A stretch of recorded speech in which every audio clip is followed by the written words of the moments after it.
Halo teman, jumpa lagi denganku Awang Kagunan, Rahayu. Di video sebelumnya, kita udah bahas tentang energi, tentang vibrasi, dan tentang sifat energi. Di mana sifat energi itu tidak dapat dimusnahkan, tidak dapat dihilangkan, ya. Tidak bisa dihilangkan, dia bisa diubah, ya, hanya bisa diubah bentuk, ya, dan bisa diakses. Jadi energi itu tidak bisa diciptakan, tidak bisa dimusnahkan, bisa dirubah bentuk, ya, dan bisa diakses. Ini energi, dan seluruh jagat alam semesta raya adalah energi. Jadi kita bisa mengakses apapun sebenarnya kalau kita tahu caranya, karena energi itu abadi, dia nggak akan hilang gitu, ya. Oke, di sini aku akan membahas, aku udah mencatat, ya, aku punya 6 cara untuk membangun energi supaya energi kita itu keren, ya. Karena energi itu abadi, maka kita punya kewajiban untuk memperbagus energi yang kita miliki, memperbaiki energi yang kita miliki. Kita punya kewajiban untuk menjaga energi yang kita miliki. Nah, aku udah mencatat nih, ada 6 langkah keren untuk membuat energi kita jadi lebih baik, energi kita jadi makin bagus. Oke, yang pertama, ya, kita harus bersyukur. Ini yang utama dan selalu aku ulang-ulang, bersyukur, bersyukur, bersyukur, ya. Dengan bersyukur itu akhirnya kita bisa tahu batas cukupnya. Oh, ini aja cukup, gitu ya. Dengan membiasakan rasa syukur. Terus yang kedua, berpikir positif. Ini juga selalu aku ulang-ulang. Berpikir positif, berpikir positif, berpikir positif. Karena kita berpikir yang baik-baik, ya, energi kita jadi baik. Rasa kita jadi baik.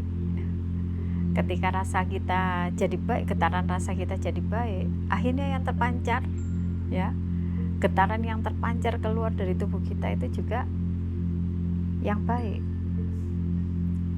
dan ditangkap oleh orang-orang dengan getaran frekuensi yang sama.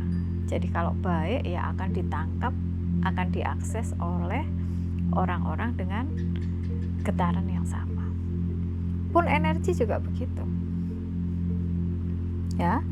Terus yang nomor 3, meditasi. Harus rajin meditasi. Meditasi untuk mengolah energi. Meditasi mengolah nafas, karena dengan mengolah nafas itu kita menghimpun energi.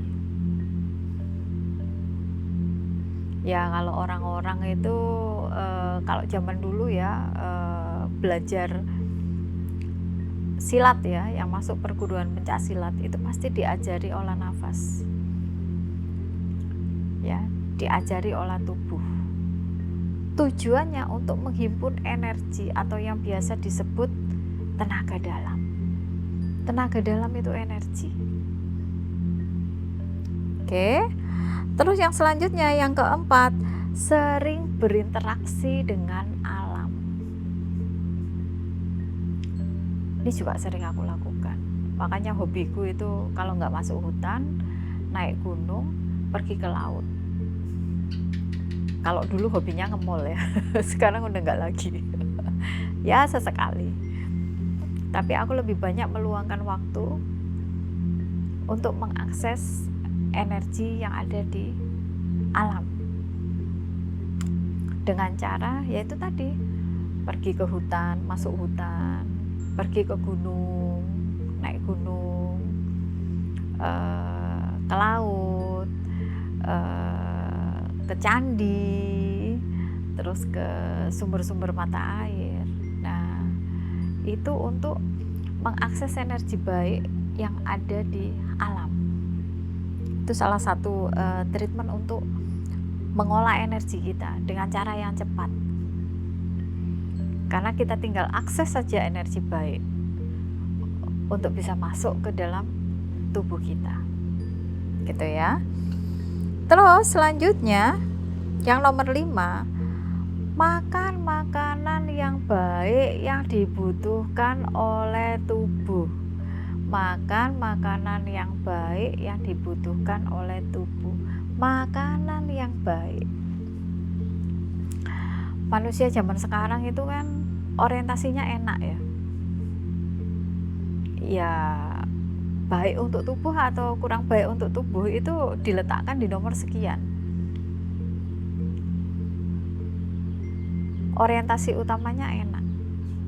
Ada banyak makanan yang sebenarnya itu tidak dibutuhkan oleh tubuh kita. Tapi kenapa kok dimasukkan ke dalam tubuh kita? Yaitu sebenarnya untuk memenuhi ego kita aja. Bukan karena tubuh kita butuh, tapi ego kita yang membutuhkan itu.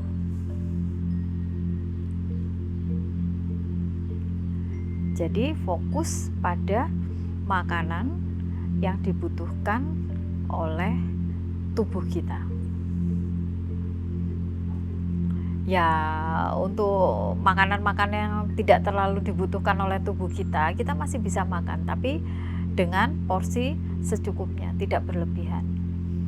Yang harus masuk, asupan yang harus banyak masuk adalah yang dibutuhkan oleh tubuh kita. Supaya apa? Supaya nutrisi yang dibutuhkan itu terpenuhi. Ketika semua nutrisi terpenuhi, ada proses keseimbangan di dalam tubuh kita. Makanan itu jadi paling penting. Karena makanan itu nanti akan kita olah ya di dalam kolon kita. Diolah dalam usus kita. Makanya usus itu jadi yang utama. Karena sumber penyakit, segala macam sumber penyakit itu ada di usus. Sementara usus adalah tempat di mana asupan-asupan itu yang kita masukkan di dalam tubuh kita melalui mulut kita itu akan diproses di dalamnya.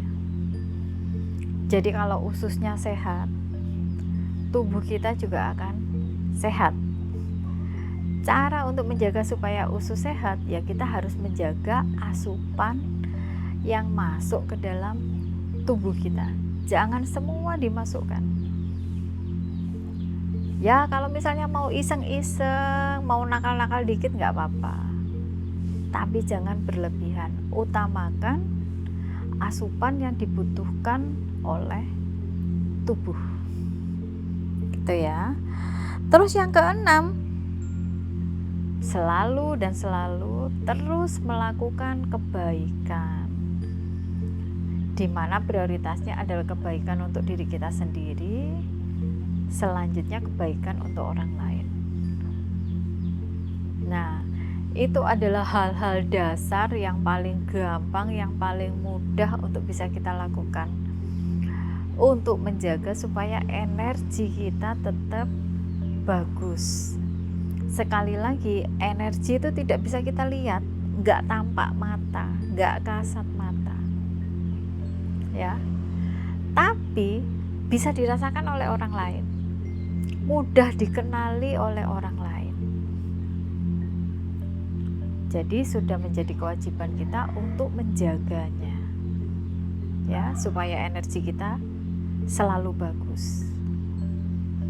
Karena dia akan mensupport, ya, dia akan merefleksikannya lewat aktivitas-aktivitas kita, kegiatan-kegiatan kita. Dan itu semua berkaitan.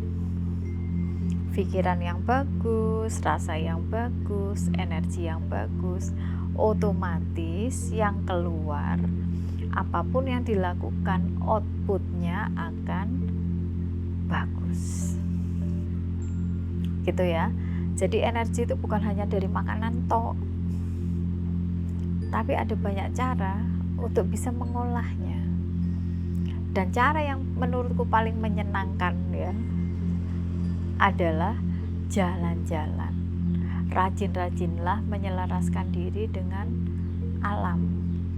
Pertama, ya, kita bisa mengakses energi alam. Otomatis energi kita terolah. Kedua, kita juga happy